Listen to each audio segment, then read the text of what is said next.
जो किसी और के टुकड़ों पे पलता है ना, वो मखबूत और हवास हो जाता है। खुदा की इज्जत की कसम है शाहजी, ये बुखारी हमारी किताब है।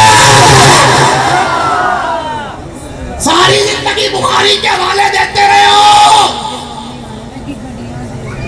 सारी जिंदगी बुखारी सामने रख के मुनाजरे करते रहे हो।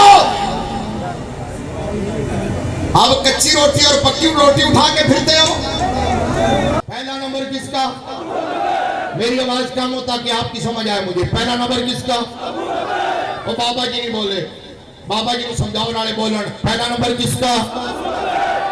ऊंची आवाज घट है। पहला नंबर किसका? हाथ हाथ चौक के सजा, हाथ चौक के। पहला नंबर किसका? दूसरा नंबर किसका? तीसरा नंबर किसका? चौथा नंबर किसका? मौला अली। पहला नंबर ये कुरानी तरतीब है, ये कुरान की तरतीब है। इसका मतलब जो इसी तरतीब पे खड़ा है वो कुरान की तरतीब लेके आया। जो इस तरतीब को तोड़ रहा है वो शैतान की तरतीब लेके आया, कुरान की तरतीब लेके नहीं आया है। खुद मौला अली से पूछ लो, खुद मौला अली से। ओ हम अली वाले हैं, मुझे बोलो हम अली वाले, हम अली वाले। क्योंकि मौला अली ने कहा, मौला अली ने कहा यहाँ बुखारी के मुकाबले में, कुरान के मुकाबले में लोग इब्ने असाकिर उठा के आ जाते हैं। इब्ने असाकिर में लिखा है, और मैंने कहा इब्ने असाकिर में लिखा है। मौला अली ने फरमाया जो मुझे अबू बकर उमर पर फजीलत देगा मैं उसे कोड़े मारूंगा।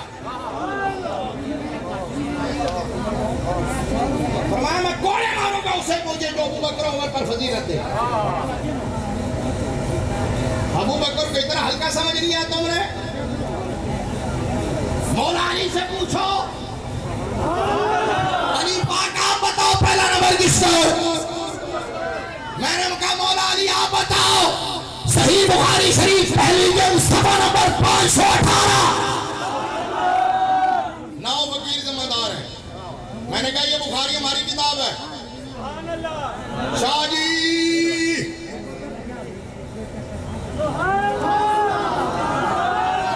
और शाहजी, शाहजी ये बुखारी हमारी किताब है। सारी जिंदगी बुखारी के हवाले देते रहे हो, सारी जिंदगी बुखारी सामने रख के मुनाजरे करते रहे हो। अब कच्ची रोटी और पक्की रोटी उठा के फिरते हो। अब किससे कहानियों पे आ गए और किताबों के नाम भी भूल गए हो, सही नाम भी नहीं ले सकते। क्यों भला? इसलिए कि मेरे आला हजरत ने कहा था तेरे दर से जो यार फिरते हैं दर बदर यूं ही फिरते हैं। जो किसी और के टुकड़ों पे पलता है ना, वो मखबूत और हवास हो जाता है। खुदा की इज्जत की कसम है, मेरे बाबा जी ने क्या कहा था, तेरे टुकड़ों पे पले। क्या क्या आफरे हुई, क्या क्या नहीं, जो है वो दाना डालने की कोशिश की गई। लोगों ने कहा बाबा जी ने 21 करोड़ ले लिया। मेरे बाबे ने कहा चुप रखो, मेरा जनाजा और मेरी कब्र दसेगी। मुखालिफ भी बोलेंगे 21 करोड़ कितने बताओ तो सही।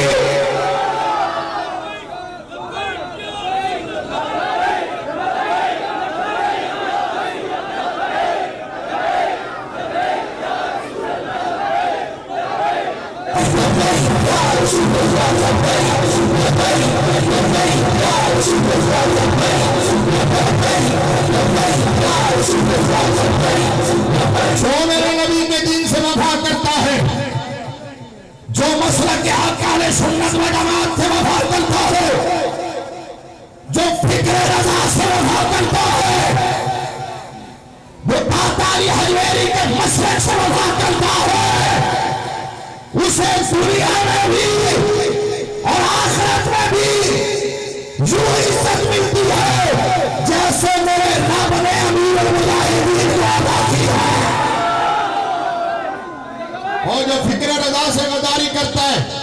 उसका चेहरा यूं बदलता है जैसे बड़े लोगों का बदल गया है। अब तो लोग एक तरफ देखो, बाबा तो बाबा था ना यार, भाई बाबा तो बाबा था ना, वो तो खुदा की कसम है पिछली 10 सदियों में ऐसा बंदा शायद नहीं आया, ठीक है ना। यानी आला हजरत का काम, जाहिर बात है उतना काम हजरत पीर मेहर अली शाह का काम, लेकिन उन्होंने बड़ा टाइम लगा था। मेरे बाबे ने तो सिर्फ चंद सालों में वो काम कर दिया जो लोग सदियों में नहीं कर सके।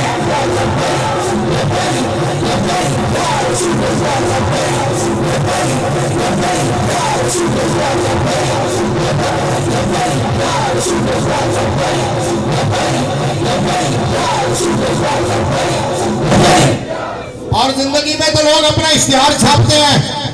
आजकल पीर ज्यादा पैसा इन्वेस्ट कर देने सिर्फ पब्लिसिटी से। पूरी महफिल को हम स्पॉन्सर करेंगे ना, साडा बड़ा लिखो, स्टेज पे कुर्सी सिर्फ साड़ी होवे, किसी और दी ना होवे।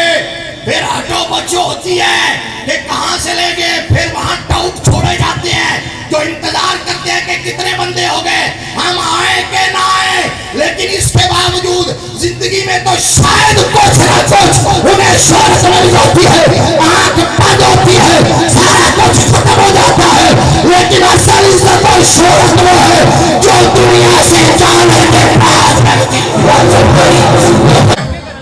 इन्हें बड़ी जगह आजमाया गया, फैजाबाद पे आजमाया गया, फिर दोबारा आजमाया गया, फिर आजमाया गया, चेरिंग क्रॉस पे आजमाया गया, दाता के कदमों में आजमाया गया, इन्हें कराची में आजमाया गया है। जहां भी इन्हें आजमाया गया है, इन्होंने हर जगह यही कहा है कि सितम करी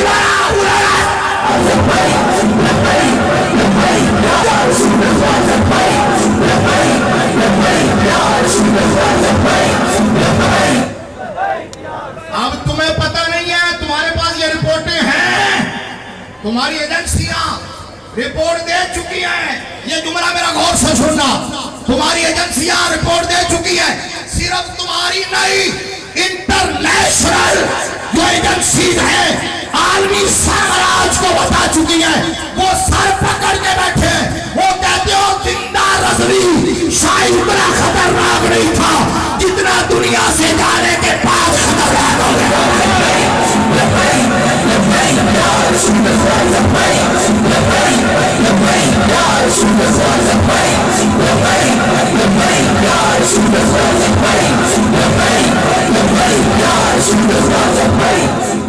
और मैंने ये नहीं कहा कि जिंदा रजवी खतरनाक इतना नहीं था, मुर्दा रजवी माज़अल्लाह कोई और होंगे हमारे नजदीक। मैं लानत भेजता हूं उन पर, हमारे नजदीक तो मुस्तफा